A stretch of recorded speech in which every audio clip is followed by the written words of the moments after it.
Hi students, I am Malar. Welcome back to my channel. இன்னைக்கு நம்ம பார்க்க போறது 12th standard maths Chapter-7 example 7.19 பார்க்க போறோம். வாங்க என்ன கொடுத்திருக்காங்கன்னு பார்க்கலாம். Compute the value of C satisfied by the Rolle's theorem for the following functions. f of x equal to x square 1 minus x the whole square. X belongs to 0, 1. தமிழ்ல பார்த்திடலாம்.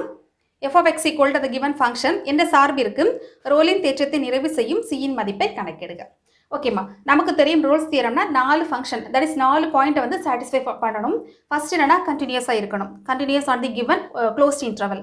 Second என்னன்னா that is differentiable on the open interval. Third வந்து F of ஏயும் F of பியும் வந்து ஈக்குவலாக இருக்கணும். ஃபைனலாக அப்படி இருந்துச்சுன்னா F dash of C equal to 0க்கு ஈக்குவேட் பண்ணி நம்ம சி வேல்யூவை கண்டுபிடிப்போம். இப்போ இந்த 4 ஸ்டெப்பையும் 1 by 1 பார்க்கலாம். இப்போ ஃபர்ஸ்ட் ஸ்டெப் என்னமா, கண்டினியூஸ் ஆன் க்ளோஸ்ட் இன்டர்வல் இல்லையா? கண்டினியூஸ் ஆன் க்ளோஸ்ட் இன்டர்வல் எப்படி செக் பண்ணணும் பாருங்க. எஃப் ஆஃப் எக்ஸ் இருக்கக்கூடிய இடத்துல இந்த இடத்துல நம்ம வந்து 0, 1 இல்லையாமா? இந்த மீனிங் நம்ம க்ளோஸ்ட் இன்டர்வல் மீனிங் என்னன்னா 0வும் இன்க்ளூட் ஆகும், இந்த 1ம் வந்து நமக்கு இன்க்ளூட் ஆகும். அப்படின்னா இந்த இடத்துல நம்ம 0 இல்லது 1 சப்ஸ்டிட் பண்ணும்போது என்ன ஆகும், இன்ஃபினிட்டி வரக்கூடாது. சிம்பிளா உங்களுக்கு நான் ஞாபகம் வைக்கிறது சொல்லித்தரேன். இது வந்து நியூமரேட்டர் இல்லையாமா? மேலே இருக்கிறது வந்து நியூமரேட்டர், கீழே இருக்கக்கூடியது டினாமினேட்டர். தமிழில் எப்படி சொல்லுவாங்கன்னா, அதாவது பாதம், அதாவது கீழே டினாமினேட்டர்னா பாதம், நியூமரேட்டர்னா தொப்பி அப்படிங்கிற மாதிரி நமக்கு சொல்லி கொடுத்துருப்பாங்க இல்லையாமா? அப்போ இது மேலே சரியாம்மா, இது தொகுதி, வர கலரில் எழுதி போடுறேன். மேலே இருக்கிறது வந்து தொகுதி, தொகுதினா தொப்பி சரியா? கீழே இருக்கிறது வந்து விகுதி, சரி விகுதி இல்லை பகுதி சரியாம்மா? அப்போ எப்பவுமே வந்து நமக்கு வந்து இந்த இடத்துல வந்து கண்டினியூஸாக ஒரு ஃபங்க்ஷன் இருக்குன்னா இந்த இடத்துல இது வந்து 0 ஆயிடக்கூடாது, நாட் ஈக்குவல் டு 0 சரியா? ஒருவேளை 0 வந்துச்சுன்னா என்ன ஆகும்னா இன்ஃபினிட்டி ஆயிரும். இன்ஃபினிட்டி வந்துச்சுன்னா அந்த ஃபங்க்ஷன் வந்து கண்டினியூஸ் ஃபங்க்ஷன் கிடையாது. ஸோ ஒரு ஃபங்க்ஷனை நம்ம வந்து கண்டினியூஸாக இல்லைங்கிறத நம்ம இதை வச்சு தான் நம்ம சொல்லுவோம் சரியாம்மா? ஓகே, இங்கே பார்க்கலாம், இதை ஞாபகம் வச்சுக்கோங்க, அவ்வளோதான். ஓகே, இப்போ இந்த இடத்துல நம்ம எந்த நம்பர் 0னாலும் சரி தான் 1னாலும் சரி தான் அந்த இடைப்பட்ட நம்பர் சப்ஸ்டிட் பண்ணும்போது இந்த இடத்துல நமக்கு இன்ஃபினிட்டி வராது. ஏன்னா இங்கே கீழே டினாமினேட்டர் டேர்மில் நமக்கு வந்து எக்ஸ் டேர்ம் இல்லை இல்லையா? ஸோ எக்ஸ் டேர்ம் இருந்துச்சுன்னா என்ன ஆகும், நமக்கு இன்ஃபினிட்டி வந்துடும். அப்போ நமக்கு தெரியுது டேரெக்டாக நம்ம எழுதலாம். That is f of x is continuous in the closed interval. கண்டிப்பாக எழுதணும், closed interval. என்ன இன்டர்வல் கொடுத்துருக்காங்க, 0, 1. புரியுதாமா? ஸோ நம்ம ஃபர்ஸ்ட் பாயிண்ட் ரோல்ஸ் தியரத்தோட ஃபர்ஸ்ட் பாயிண்ட் கம்ப்ளீட் பண்ணிட்டோம். இதுதான் க்ளோஸ்ட் இன்டர்வல் மீனிங் என்ன, 0வும் இன்க்ளூட் ஆகும், 1ம் வந்து நமக்கு இன்க்ளூட் ஆகும். நெக்ஸ்ட் செகண்ட் என்னது, டிஃபரன்ஷியபிள் ஆன் ஓப்பன் இன்டர்வல் இல்லையா? அதுதான் வந்து ரோல்ஸ் தியரத்தில் உள்ள செகண்ட் பாயிண்ட். டிஃபரன்ஷியபிள்னா என்னன்னா நம்ம வந்து கிவன் ஃபங்க்ஷனை வந்து டிஃபரன்ஷியேட் பண்ண போகிறோம். அப்போ டிஃபரன்ஷியேட் பண்ணும்போது என்ன ஆகும், எஃப் டேஷ் ஆஃப் எக்ஸ் ஓகேவா? இது நம்ம டிஃபரன்ஷியேட் பண்ணும்போது என்ன மெத்தட்மா வருது, இது யூவி மெத்தட் வந்துருச்சு இல்லையா? நான் அந்த ஃபங்க்ஷனை ஃபஸ்ட்டு எழுதுறேன். X square bracket 1 minus x square, இதை நம்ம டிஃபரன்ஷியேட் பண்ண போகிறோம். F dash of x equal to, இப்போது அதாவது நமக்கு தேவையான டிஃபரன்ஷியேட் பண்ணக்கூடிய ஃபங்க்ஷன் வந்து மல்டிப்ளிகேஷனில் வந்திருக்கு.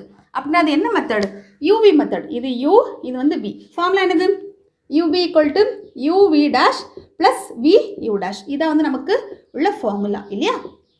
ஓகே, இப்போ நம்ம அப்ளை பண்ணலாமா? அப்போது யூ அப்படி எழுதலாம், யூனா எக்ஸ் ஸ்கொயர் கரெக்டாக, யூ இன்று பெருக்கல் போட வேண்டாம், டாட் போட்டுக்கலாம். வி டேஷ்னா என்னமா, 1 minus X the whole square இல்லையா?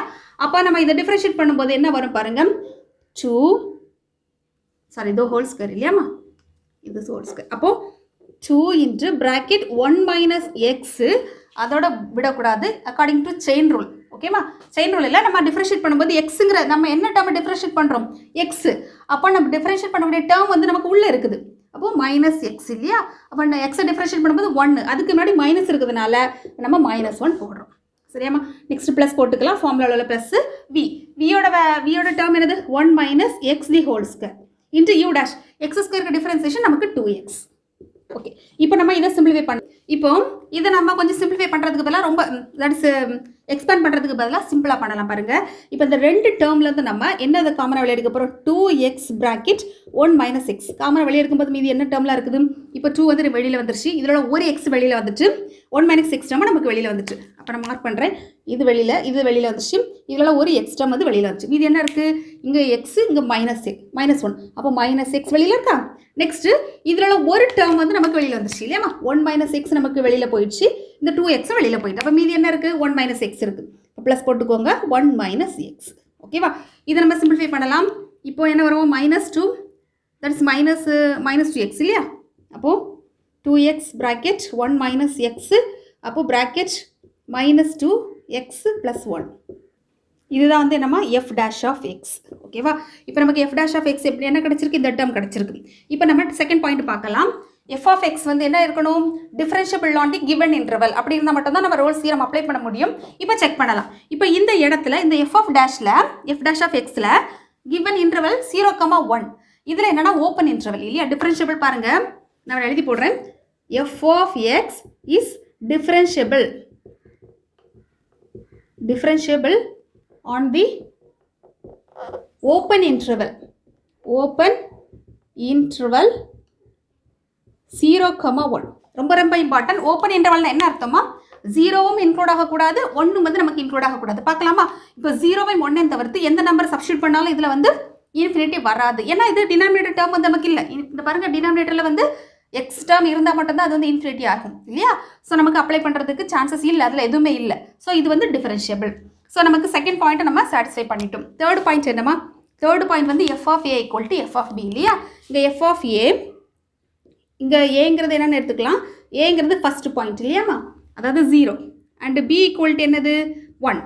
இப்போ நம்ம என்ன பண்ண போகிறோம், எஃப் ஆஃப் 0 சப்ஸ்டியூட் பண்ணுறோம் எங்கள் ஃபங்க்ஷனில். அப்போ இந்த இடத்துல 0 சப்ஸ்டியூட் பண்ணும்போது என்ன வரும், எல்லாமே 0 ஆயிரும். So equal to 0 and F of 1. Next 1 substitute பண்ண போகிறோம். 1 சப்ஸ்டியூட் பண்ணும்போது என்ன வரும், 1 square bracket 1 minus 1 the whole square equal to 0. அப்போது F of 0 equal to F of 1, that is satisfied. ஓகேம்மா, இப்படி வேணால் எழுதிக்கலாமே, F of A equal to F of B satisfied. கரெக்டாக.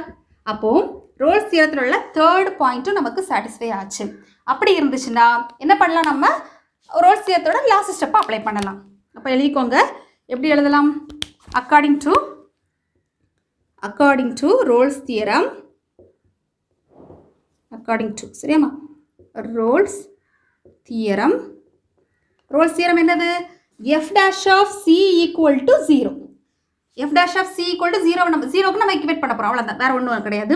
இப்போ இந்த இடத்துல நான் கண்டுபிடிச்சிருக்கலாமா, f dash of x, இந்த இடத்துல xக்கு பதிலாக c போட போகிறோம், அவ்வளோதான். அப்போது f dash of c equal to இது என்ன வரும், 2 இன்ட்டு xக்கு பதிலாக நம்ம c ப்ராக்கெட் 1 மைனஸ் இந்த xக்கு பதிலாக c bracket -2c plus 1 equal to 0. 0க்கு நம்ம ஈக்குவேட் பண்ணுறோம். நெக்ஸ்ட் இப்போ நம்ம 0க்கு ஈக்குவேட் பண்ணதுனால நம்ம கரஸ்பாண்டிங் சி வேல்யூவை ஃபைண்ட் அவுட் பண்ண போகிறோம். இப்போ பாருங்கம்மா, எல்லாமே வந்து நமக்கு மல்டிப்ளிகேஷன் ஃபேக்டரில் இருக்குது. ஓகேவா, இது வந்து தெளிவாக இப்படி எழுதிக்கலாமா, இது வந்து யூ வி டேஷ் இல்லையாம்மா, ஏன்னா உங்களுக்கு டிஃப்ரென்ஷியேட் பண்ணி பார்க்கும்போது ரிவைஸ் பண்ணும்போது தெரியணும் இல்லையா. அப்போ இது வந்து யூ இல்லையா, இது யூ, இது இவ்வளோ வி டேஷ், இது வந்து வி, இது வி, இது வந்து யூ டேஷ். ஓகே, இப்போ நமக்கு 3 டேர்ம் கிடச்சிருக்கு. 3 டேர்மே நம்ம மல்டிப்ளிகேஷனில் இருக்கிறதுனால 3 டேர்மே ஈக்குவல் டு 0ன்னு போடலாம். அப்போ 2c equal to 0 and 1 minus c equal to 0 and -2c plus 1 equal to 0. இப்போ நம்ம c வேல்யூ கண்டுபிடிக்க போகிறோம். இந்த இடத்துல எழுதுறேம்மா,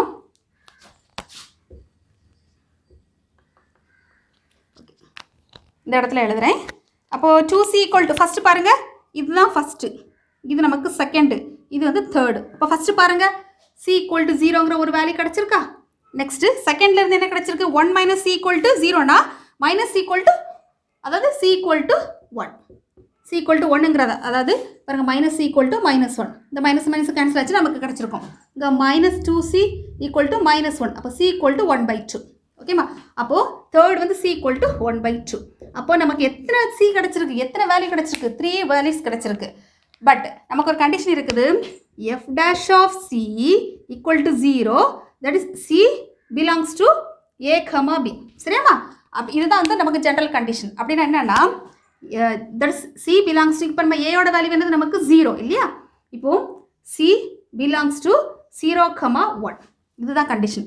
அப்படின்னா பாருங்க, இப்போது இந்த இடத்துல ஜீரோவும் இன்க்ளூட் ஆகக்கூடாது, ஏன்னா ஓப்பன் இன்டர்வல். ஸோ மறந்துடக்கூடாது, ஓப்பன் இன்டர்வல் என்ன எழுதிக்கிறேன். இது வந்து ஓப்பன் இன்டர்வல். இன்டர்வல்னா 0 and 1 நாட் இன்க்ளூடட் வேணா எழுதுறேன். 0 and 1 நாட் இன்க்ளூடட். புரியுதாமா? 0 1 இன்க்ளூட் ஆகக்கூடாது. அப்படின்னா இது நமக்கு 0, ஸோ இது நமக்கு வராது. இது நமக்கு 1, ஏன்னா 1 வந்து இன்க்ளூட் ஆகக்கூடாது. ஸோ இதுவும் நமக்கு பிலாங்ஸ் டு வராது. ஸோ இது மட்டும்தான் வரும். புரியுதாமா? அப்போ நம்ம ஃபைனல் ஆன்சர் எப்படி எழுதி முடிக்கணும் பாருங்கள். C = 1/2 belongs to 0, 1. ஏன் நம்ம இது ரெண்டையும் எடுக்கல தெரியுதா? 0ங்கிறது இன்க்ளூட் ஆகக்கூடாது, ஏன்னா வந்து இது ஓப்பன் இன்டர்வல். ஸோ 0 ஆட் பண்ண முடியாது. ஸோ 1 வந்து அதில் வந்து வராது, இது மட்டும்தான் வரும். ஸோ இதுதான் நமக்கு கிடச்சிக்கக்கூடிய ஃபைனல் ஆன்சர். ஓகே, நான் தமிழில் சென்டென்ஸ்லாம் எழுதி போடுறேன். இதான் ரொம்ப சிம்பிள்.